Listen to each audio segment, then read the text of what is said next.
Good morning সবাইকে। আজকের ক্লাসে আমি তোমাদের নতুন একটা অধ্যায় করাবো। অধ্যায়টার নাম হচ্ছে কম্পিউটার নেটওয়ার্ক। তো কম্পিউটার অ্যাপ্লিকেশন যাদের আছে তাদের সেকেন্ড সেমিস্টারে 15 নম্বর থাকবে এই চ্যাপ্টারটার উপরে। যাদের কম্পিউটার সায়েন্স আছে তাদের 11-এ, যাদের সেকেন্ড সেমিস্টারে কম্পিউটার সায়েন্স আছে তাদের 10 নম্বর থাকবে। আর যারা 12-এ পড়ো, 12-এর প্রত্যেকেরই 15 নম্বর করে থাকবে। কাজেই যারা 12-এ পড়ছো এই মুহূর্তে তাদের ক্ষেত্রেও এটা গুরুত্বপূর্ণ। নেটওয়ার্কের ক্লাসগুলো আমি তোমাদের ছোট ছোট করে করাবো। ক্লাসগুলো একটু ফলো করবে, ভালো লাগবে। প্রথম প্রশ্ন হচ্ছে নেটওয়ার্ক, কম্পিউটার নেটওয়ার্ক জিনিসটা কি? দেখো, নেটওয়ার্ক শব্দটার সঙ্গে তোমরা প্রায় প্রত্যেকেই পরিচিত, কারণ সকলেই প্রায় তোমরা মোবাইল ব্যবহার করো। তো তোমরা জানো যে মোবাইলের একটা নেটওয়ার্ক বলে জিনিস আছে। তো নেটওয়ার্ক মানে বেসিক্যালি কথাটার অর্থ হচ্ছে যোগাযোগ। যোগাযোগ ব্যবস্থাটাকে আমরা নেটওয়ার্ক বলি।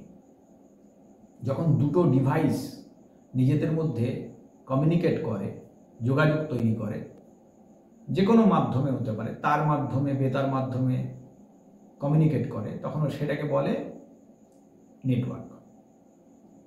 ধরো আমার কাছে দুটো কম্পিউটার আছে। ধরো এখানে আমি একটা কম্পিউটার রেখেছি।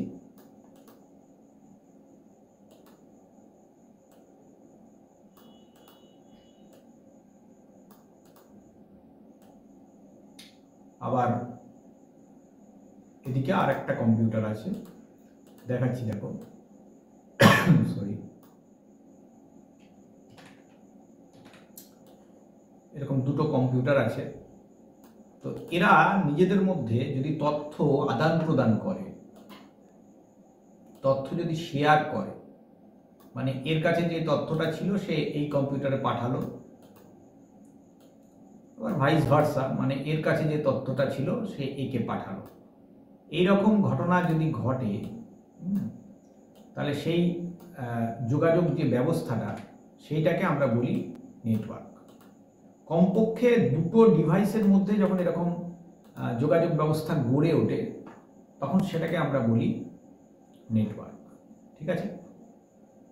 নিশ্চয়ই কথাটার অর্থটা কিছুটা বুঝতে পারলে।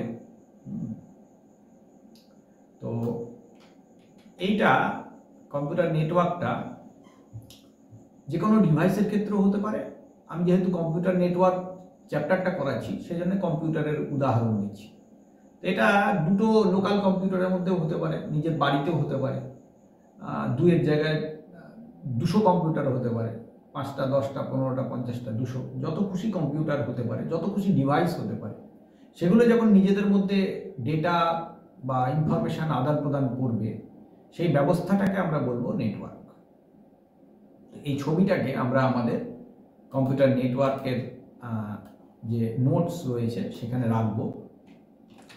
এখানে আমি, দেখো, তোমাদের ডেটা স্ট্রাকচার যেভাবে করিয়েছিলাম সেভাবে নোটস তৈরি করছি,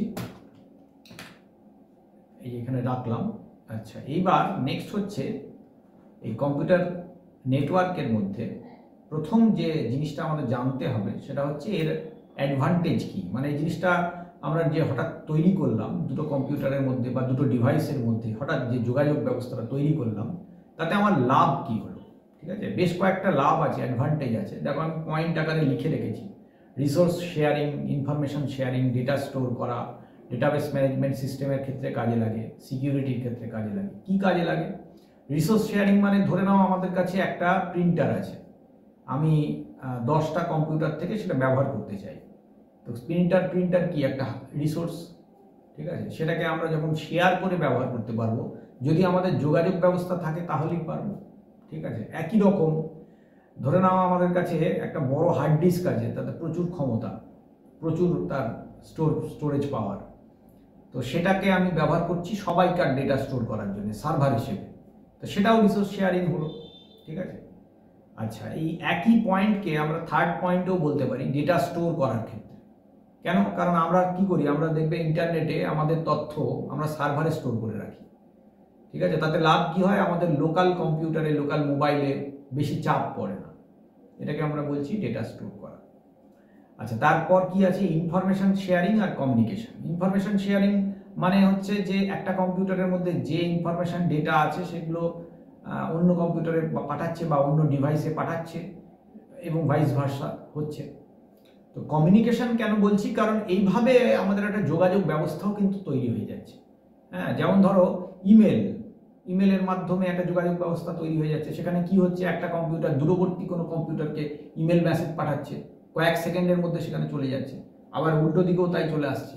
তার মানে একটা যোগাযোগ ব্যবস্থা তৈরি হয়ে যাচ্ছে। এছাড়া আরও অনেক আছে, ইমেল আছে, চ্যাটিং আছে, আমরা হোয়াটসঅ্যাপ করছি, এখন বিভিন্ন রকম ব্যবস্থা হয়ে গেছে। তো এই প্রথম তিনটে পয়েন্ট নিশ্চয়ই বুঝলেন।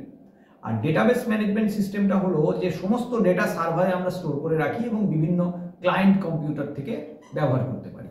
লাভ কি, উদাহরণ কি, ধরে নাও তুমি ব্যাংকের টাকা পয়সা রেখেছো, তো দেখবে যে কোনো জায়গা থেকে ব্যাংকে টাকা তোলা যায়।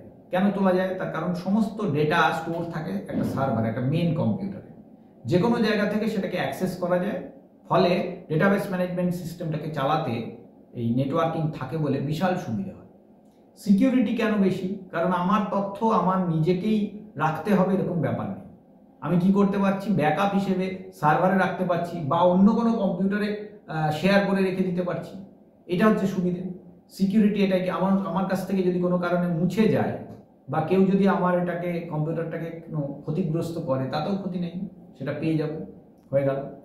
আর ডিসঅ্যাডভান্টেজ কিছু আছে নিশ্চয়ই, নেটওয়ার্ক সব জিনিসেরই কিছু ডিসঅ্যাডভান্টেজ থাকে। তো নেটওয়ার্কের ডিসঅ্যাডভান্টেজগুলো হচ্ছে, প্রথমে যখন আমরা তৈরি করব ইনিশিয়াল কস্ট একটা আছে, এক্সট্রা টাকা লাগে, একটা স্পেস লাগে, কম্পিউটারে মিনিমাম একটা অতিরিক্ত স্পেস লাগে।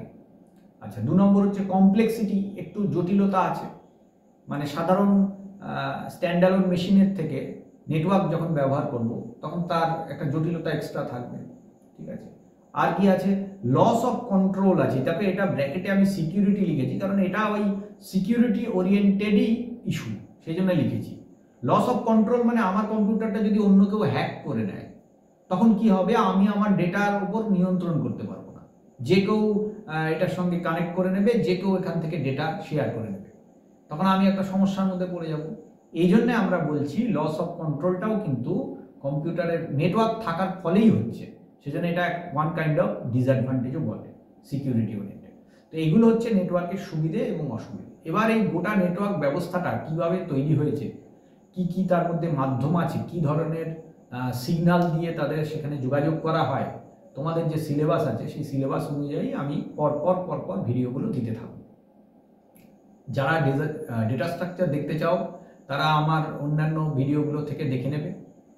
আর যারা নেটওয়ার্ক ফলো করতে চাও তারা নেটওয়ার্কটা পরপর দেখতে থাকো, তাহলে পরে দেখবে যে ক্লাসগুলো করলে ভালো লাগবে।